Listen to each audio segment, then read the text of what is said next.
Welcome to the next section of our Verizon Innovative Learning course. In the next 2 months, we're going to be learning about artificial intelligence and robotics.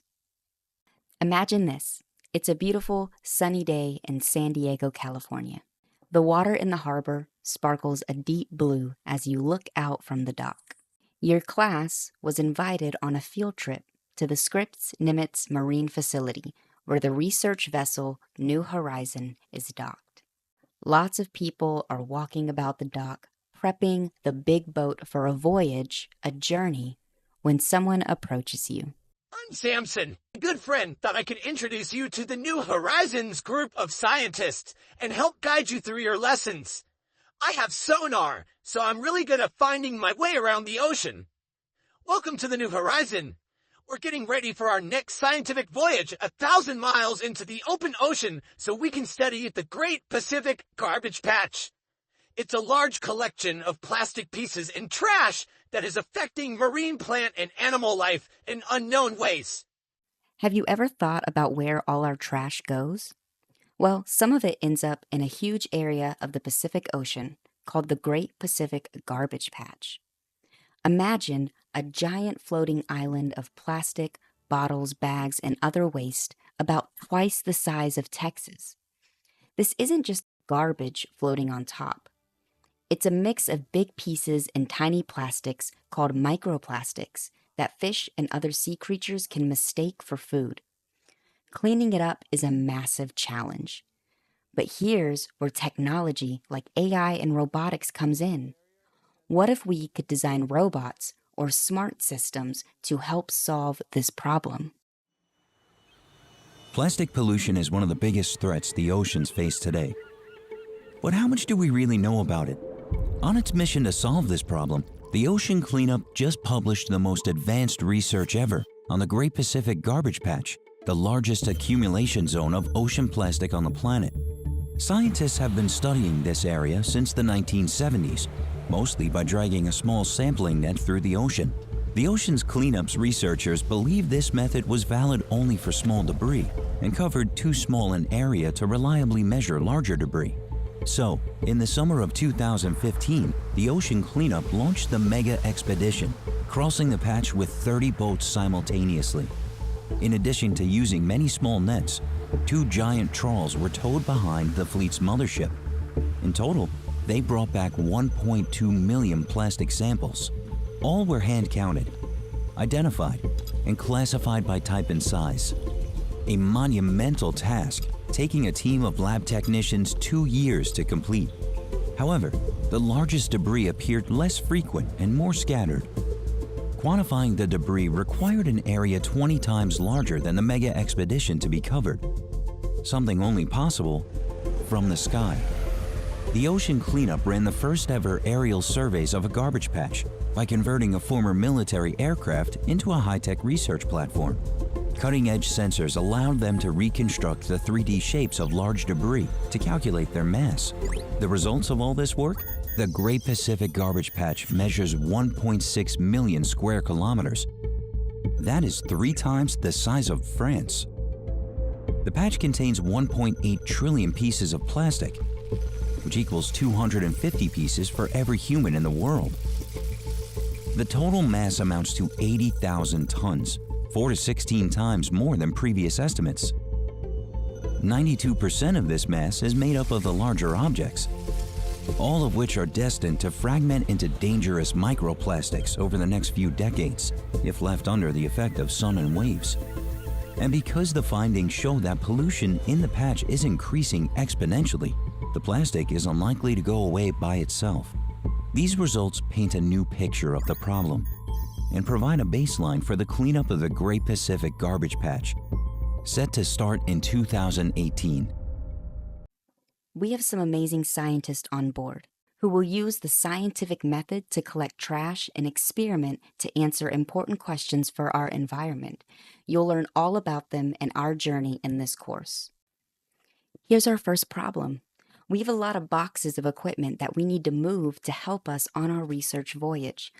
All of the scientists, researchers, and boat crew will be living here for 3 weeks, so we all need food, clothing, and other supplies like plastic collection nets, scientific testing equipment, and more. It sure would be nice if we could get a hand with moving and organizing all these boxes, equipment, and luggage. That reminds me of some really cool robots I've seen before that help humans with these types of tasks. Check out what they might look like in this video.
So, what are robots anyway? A robot is a machine that does things without the help of a person. Many people think of robots as machines that can look and act like people. Most robots, though, don't look anything like humans and only do what a person has built them to do. What different kinds of robots have you seen? What environments do they work in? What do they look like or sound like? And what functions or tasks do they do? Robots are everywhere. Industrial robots work in warehouses, manufacturing, and factory-type settings. They can help to build things with automation, or they can package and move heavy equipment quickly and easily. Toy robots help students learn how to code and program fun, interactive, remote-controlled devices to perform tasks or complete challenges. Robots can help around the house with chores like vacuuming and sweeping, cleaning the litter box, or perhaps even watering your houseplants.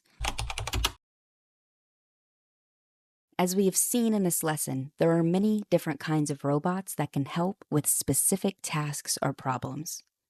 Our voyage on the New Horizon will face challenges that you will see throughout this course, where robots and artificial intelligence might be able to help us. To get us thinking about helpful robots, can you invent a few right now? Let's look at the instructions in this next activity below. In this activity, you're going to sketch 3 different robots that you might want to invent and describe what they do. Think about this.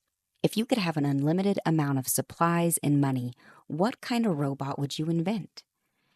For example, a homework helper robot, a robot that can play a sport, or do something fun or silly. It can be anything. Then, on a piece of paper, you are going to sketch a quick picture of 3 different robots. In the example here, you can see robot A, B, and C. After you have drawn your pictures, underneath, you are going to describe what each robot does. How does it help humans? And what is its name? For example, our first robot sketch below, this is the Auto Cleaner 3000. It can pick up your messy room in less than 20 minutes and help humans keep their areas clean. You can also take a look at the examples for Robot 2 and Robot 3. In your Smart Solutions OneNote journal, you are going to find a new section called AIR. This stands for AI and Robotics. In this section, you will click on Assignments, and you will see your first assignment, Voyage Robot. This is where you're going to sketch and describe your 3 robots. You can either use the Draw tool in OneNote to sketch your robots directly into your journal, or you can sketch your robot on paper and then upload your photo here. Once you have done all 3 steps in OneNote, congratulations! You have reached the end of Lesson 1. We're going to continue our journey in Lesson 2.